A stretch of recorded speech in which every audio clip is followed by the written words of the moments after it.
اللهم صل على سيدنا محمد اللهم صل على سيدنا محمد کی بات نہیں کہ صرف محبت تھی. اب تک اس کے میسج آتے کہ میں زندگی میں کسی سے متاثر نہیں ہوا, تم پہلے آدمی ہو جس سے میں متاثر ہوں, میں نے کوئی جادو کیا, صرف محبت. لوگوں کو محبت دو, قریب ہوں. میں جب گیا بڑی مشکل سے اللہ نے, ملاقات کا کوئی راستہ ہی نہیں تھا, وہ مجھے نہیں جانتا تھا, میں اسے نہیں جانتا تھا, تو کوئی موقع نہیں مل رہا تھا ملاقات کا. تو اللہ نے شاہد آفریدی کو بھیج دیا.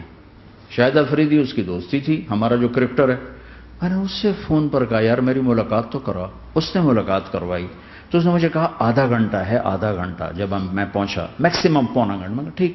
میں گیا تو وہ سہما ہوا چہرہ کہ بھئی مولانا آ گیا, پتہ نہیں کیا کہیں گے, بھئی یہ تو کیا کر رہا ہے, تو حرام کر رہا ہے, ناچ رہا ہے, گا رہا ہے, توبہ کر, ابھی تیرے لیے دوزخ کا فیصلہ ہو جائے. پتہ نہیں کیا ہو, وہ ڈرا ہوا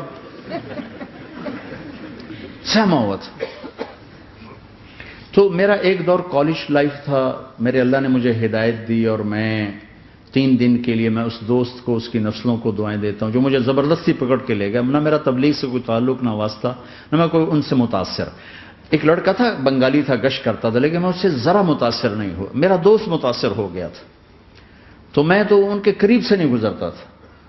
تو وہ اور میں اسکول میں اکٹھے آ رہے تھے, کالج میں اکٹھے آ رہے تھے. تو وہ متاثر ہوا, وہ 3 دن کے لیے جا رہا تھا, تو مجھے بتائے بغیر میرا ہاتھ پکڑ کے لے گیا, مجھے کام ہے چلو میرے ساتھ.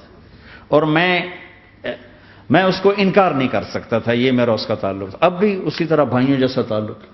میں اس کا احسان ماں, مجھے زبردستی لے گیا. ہمارے پنجابی کی مثال ہے, کبے نو لت لگی وہ سیدھا ہو گیا. وہ جو ہوتا ہے ہنچ بیک ہوتا ہے نا, اس کو کسی نے لات ماری تو وہ سیدھا ہو گیا. مہربانی بھائی تیری لات سے میں سیدھا ہو گیا, تو مجھے تو وہ کبے والی لت پہ گئی. تو اللہ نے مجھے اس طرف لگا دیا. اور جب میری کالج لائف, میں نے کالج کا بہترین سنگر تھا, اسکول کا بہترین, یہ جنید جمشید کیا ہے جو اس زمانے میں یہ سارا کو اٹھایا میں نے سارا کیا ہے. تو اب وہ بیچارہ ایسے بیٹھا ہوا, تو میں نے اس سے بیٹھتے ہی فلموں کی باتیں شروع کر دی. اور تھوڑی دیر بعد میں نے محسوس کیا کہ فرام 60 to 72 جو فلم انڈسٹری کو جتنا میں جانتا تھا اتنا وہ نہیں جانتا تھا. تو اس کے اوپر میرے علم کا روپ پڑ گیا. اس کی لائن کا علم تھا نا, تو حیران پریشان, یہ واز تو ہو نہیں رہا. تو کبھی دلیپ کمار کی باتیں شروع ہو گئیں, کبھی راج کپور کی شروع ہو گئی, اور کبھی محبوب صاحب شروع ہو گئے, کبھی مدن موہن شروع ہو گئے. وہ آدھا گھنٹہ تو یوں ہی گزر گیا. تو آدھے گھنٹے کے بعد میں نے کہا جی ہمارا تو ٹائم اوور کا نہیں, اٹھیں چلے ادھر چل کے بیٹھتے. وہ کھانے کی ٹیبل پر تھے, تو ہم وہاں جا کے بیٹھ گئے. پھر وہی باتیں شروع ہو گئی. جب اس کا سارا خوف دور ہو گیا اور ریلیکس ہو گیا, اس میں 1.25 گھنٹے سے 50 منٹ گزر گئے تھے. تو پھر میں نے کہا عامر بھائی آپ حج پہ آئے ہیں, اگر آپ اجازت دیں تو آپ کو اپنے نبی کا حج سنو. کہنے لگے ہاں جی ضرور سنائی. پھر میں 1.25 گھنٹہ بولتا رہا, اور وہ ایسے کر کے یہاں سے وہ یوں نہیں ہوا, 1.25 گھنٹہ ایسے بیٹھ کے یوں سنتا, ہلا نہیں اپنی جگہ سے. لوگ محبت کے بھوکے ہیں, تم فتوے دینا شروع کر دیتے. 2 گھنٹے کی ملاقات کے بعد جب ہم نکلے تو نیچے تک چھوڑنے آیا عامر خان. حج کے بعد میں نے کہا ایک ملاقات اور ہو جائے گا, ضرور ہوگی. پھر اس کا میسج آیا کہ میں مدینے چلا گیا ہوں, معذرت چاہتا ہوں. میں نے کہا میں مدینے آ جاؤں گا, میں مدینے پہلے ہو آیا تھا حج سے پہلے.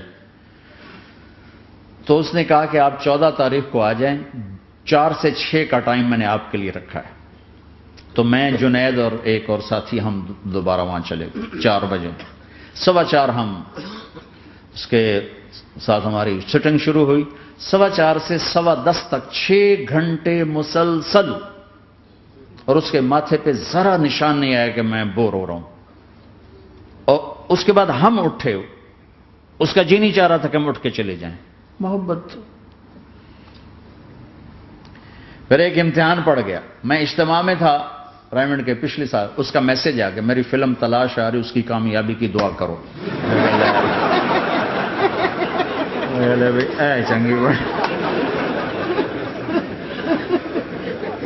میں کہا اب کیا کروں، جواب دینا بھی ضروری، دعا بھی نہیں ہو سکتی، کیا کروں۔ تو جب وہ میسج آیا تو میرے سامنے کوئی 10-12 علماء بیٹھے تھے، میں نے کہا بھائی یہ میسج ہے، اس کا جواب دو۔ کہا جی یہ ہمارا فیلڈ نہیں تمہارا ہے، تو ہی جواب دے۔ میں سارا دن سوچتا رہا، مجھے کوئی جواب سمجھ میں نہیں آیا کہ جان بھی بچ جائے، جواب بھی چلا جائے۔ پھر اگلا دن بھی گزر گیا، مجھے کچھ سمجھ میں نہیں آیا۔ میں عصر کا وضو کر رہا تھا، ایک دم اللہ نے ایک مضمون دل میں ڈالا، تو میں نے فوراً بیٹھ کے اس کو میسج کیا کہ عامر بھائی جو کریٹو ہوتا ہے نا ذہن، یہ اللہ کسی کسی کو دیتا ہے، تخلیقی ذہن یہ اللہ تعالیٰ کسی کسی کو دیتا ہے، ہر ایک کو نہیں دیتا، اور یہ اللہ کی بہت بڑی عطا ہوتی ہے۔ اور میں نے تمہارے ساتھ جو وقت گزارا اس میں میں نے دیکھا کہ اللہ نے تمہیں تخلیقی ذہن دیا ہے، تم کریٹر ہو، اور جو لوگ اس ٹائپ کے ہوتے ہیں وہ کامیابی ناکامی کی پرواہ نہیں کرتے، وہ اپنے کام سے کام رکھتے ہیں۔ آپ کا بھائی، تو فوراً اس کا میسج آیا آپ ٹھیک کہہ رہے ہیں، آپ ٹھیک کہہ رہے ہیں۔ بات ہو گئی پہ میں تھا ہانگ کانگ، میں نے وہاں سے اس کو میسج کیا، دیکھو کسی مصروف آدمی کو براہ راست فون نہ کیا کرو، میسج کیا کرو کہ میں آپ کو فون کر سکتا ہوں، چونکہ میں اس کا بہت ستایا ہوا، بہت ستایا۔ تو میں نے اسے میسج کیا کہ میں طارق جمیل ہانگ کانگ میں آپ کو فون کر سکتا ہوں، میں آپ کو فون کر سکتا ہوں۔ میں ہمیشہ اسے، اب بھی میرا فون پہ رابطہ ہے، میں پہلے اسے میسج دیتا ہوں میں آپ کو فون کر سکتا ہوں، اگر اس کا جواب نہ ہے پھر میں نہیں کرتا ہوں۔ کبھی وہ خود کر لیتا ہے، کبھی وہ میسج دے دیتا ہے کال کر لیں۔ تو تھوڑی دیر بعد اس کا فون آ گیا، کیونکہ میں اس وقت دلی میں ہوں، کانفرنس میں تھا، تو میں نے آپ کا میسج دیکھا تھا، میں اٹھ کے باہر آ گیا ہوں، ابھی آپ سے بات کر کے پھر میں جاؤں گا۔ تو اسے باتیں کرتے کرتے کہنے لگا آپ کی دعا سے میری فلم کامیاب ہو گئی۔ میں کہا یا اللہ میں کوئی نہیں کی تھی تینوں۔